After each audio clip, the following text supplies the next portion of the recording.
Qeyri-sabit hava şəraiti ilə əlaqədar Fövqəladə Hallar Nazirliyi əhaliyə təkrar müraciət edib.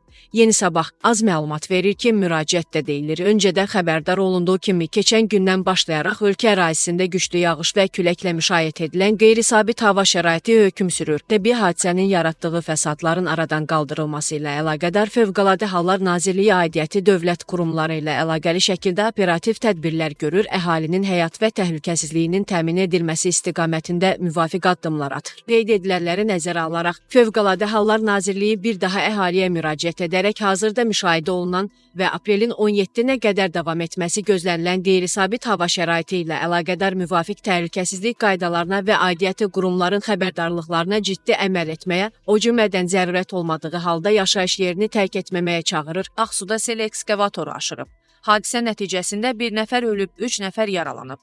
Hadisə bugün rayonun Kava kəndi ərazisində qeydə alınıb. Yeni Sabah Azərtacaya istinadən məlumat verir ki, ilkin xəbərlərə görə ərazidə yol təmir işləri ilə məşğul olan işçilər yağışın başlamasını müşahidə edərək təhlükəsizlik məqsədi ilə ekskavatorun içərisinə yerləşiblər. Ancaq bir qədər sonra çaya sel gəlib və güclü axının təsirindən ekskavator